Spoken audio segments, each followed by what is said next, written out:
Oh, hey there. Welcome to TK Academy. Today we're going to discuss VA loans. Get off your computer. Pay attention. VA loans. Class is in sesh. Today we're going to cover all the majority of the key components to a VA loan. Most important, timelines, monies, appraisals, potential objections, things that can come up, and then also the benefits and the reasons to do them. So we're going to start off with rates are going to be better. If you start to add a down payment, for instance, you throw a 20% down VA buyer, they're going to have a phenomenal rate. There are going to be increments based on that, but I've seen some of the best rates I've seen in just my own personal transactions have come from a 20% down VA buyer. The technical term for a VA loan is a guaranteed loan by the government. So we have insured loans and we have guaranteed loans. So this is the strongest loan you can get when it comes to a lender perspective. These are surefire deals. Now, where the hiccups can come in, appraisals. Now, it's going to be very, very similar to FHA requirements with health safety concerns that could potentially come up. We've got your paint concerns. We've got your handrail concerns. Anything pertaining to health or safety will be dinged. So that will be a situation to be concerned with. Now, stairs. Yep, stairs are a thing. There's a whole list of stuff. There's a laundry list of stuff here. Now, timelines. Typically, abide by the standard 35 plus day close for the sake of giving lender enough time. This is not one that is particularly quick in terms of like, hey, we need a rescue operation here. We need a 14-day close. It's not going to be the case here.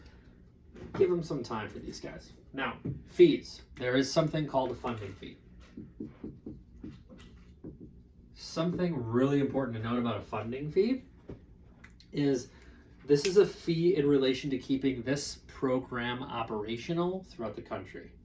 Now, if you are a disabled veteran, this fee is completely waived.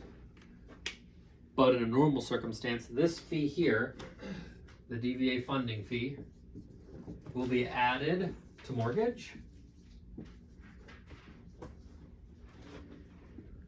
or you can pay it at closing. Ask each particular lender what the dollar amount looks like for that one and what their recommendation would be in terms of, hey, for this buyer, what makes more sense? Do we want to add that to the end of the mortgage? Most of the time they do it. But hey, maybe they want to pay it up front or whatever the case may be. Is there a ballpark for what that fee usually is? Usually it's a percent of some sort. Yeah. Either between 0.5% and 1%. Yeah, it definitely varies. I always find that the most valuable way to approach this is not give any numbers unless you've asked the lender already. So I'm pretty adamant about never giving people inaccurate information. I don't want to steer somebody in the wrong direction. I don't want something to go from $1,000 to $5,000 because that's a lot of money.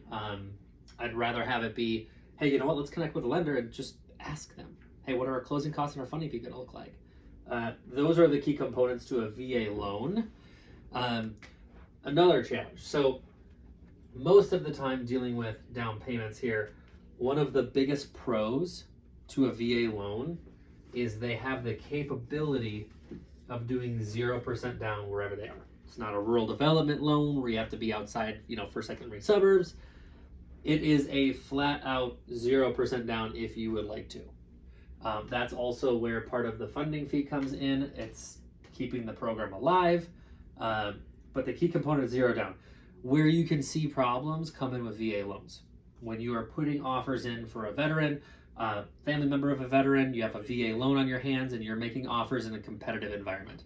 The thing that sellers see is this 0% and it gets concerning. Like, well, this is a strong buyer. There's a lot of mishaps with this and there's a lot of misconception. It does not mean that they are not a strong buyer. Okay. It is a added benefit to a buyer to utilize the 0% down. So that is just one objection that will come up a lot in a seller's eyes. So if you can combat that ahead of time, ahead of time and just leverage your strengths. Have lender call. Say, hey, look, these guys are rock solid. I know they're not throwing a down payment down, but they have more than enough costs to cover the closing cost, funding fee, yada, yada, yada. Leverage that piece. And sometimes in the event, if you have a percent down, one very, very beneficial circumstance is you can go off of a 0% factor. So if you have, like, for instance, in a competitive environment, you have a VA buyer who's putting 20% down, there is no mortgage insurance on any VA loans. So there's no mortgage insurance ever. 0% down, 5%, 10%, 25%, 50%, doesn't matter, no mortgage insurance. So there's no added benefit to do 20% down. The factor here, though, is you get in a really competitive environment, your appraisal guarantee can go off of a 0% rate. So you have almost virtually enabled a guaranteed appraisal guarantee, because as long as they have the cash offset to cover the difference between the gap, I have never seen somebody outbid by 20% of a home's value. So, given the situation here, let's say you have a $300,000 house, down payment 60 grand, right? So, if you had an appraisal come back at literally 240, you can cover that appraisal gap because you can go off a 0% down payment. You do not need to cover the difference. Your down payment is technically the same exact thing as putting 20% down on an appraisal gap of 300. Does that make sense? So essentially what would happen here is their 20% down payment is built into an appraisal guarantee, as long as they're comfortable understanding the appraisal is going to be what the bank analyzes as, the amount they're willing to loan against. So I had a particular individual who had a 20% down payment. He wanted to get the house. This perfect house for him. He wanted to live the rest of his life there. He said, give me the house. I said, okay, well, right now, we're going, I think it was about 30K over list price. Nothing too crazy. It wasn't even 10%, if I remember correctly. So what we ended up doing is we built in an appraisal guarantee off of what he had for cash reserves to put in his down payment. We put, as long as it covered within his radius or his range of his down payment, he has no problem changing the ratio of what the down payment to appraisal coverage was. So maybe his down payment went to 10% because 10% went to cover an appraisal gap. The percent difference in a normal circumstance usually has to do with mortgage insurance. And an appraisal gap can dictate, what the cash to close might be, because they have to have a down payment in addition to an appraisal gap. But here, it's the exact same thing. It's literally whatever he wants to bring to closing, the payment would be the exact same because there's no mortgage insurance. There's no difference. The same exact loan could be used up to coverage of the down payment. So unless it went for 220, that would be the exact same scenario to purchase that home. So that is one very valuable piece when working in a competitive environment, is you're allowed to go off of 0%, and it can help you with appraisal coverage. Like, let's say they have 5% down. Well, now you can have a built-in 5% gap for appraisal. How would you state that in a purchase agreement if you wanted to just say, potentially, we can do this? Or would you want to... You just do the appraisal gap. Just like, hey, appraisal guarantee, buyer agrees to cover up to 5% of the purchase price in appraisal guarantee. That's what I was looking for. Yep. Very good question. And then what you would do is you would then amend, if they really require it as a lender, you could amend the down payment percentage from 5% to 0% if they needed to. But it's a very valuable way, especially in spring markets, competitive environments. You can really, that's where creativity steps in and gives you a leg up to beat out other agents. Not many people are having this conversation. But that's the lowdown on VAs.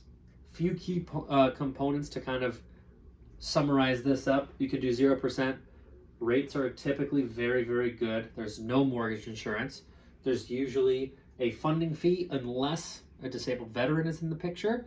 Then the funding fee is waived. And quick note, there are normal closing costs attached as well. So to keep that in mind as well. So last piece is the appraisal situation. It is a particular agenda for appraisal, it is more picky, similar to FHA. So that about sums it up, everybody. TK out.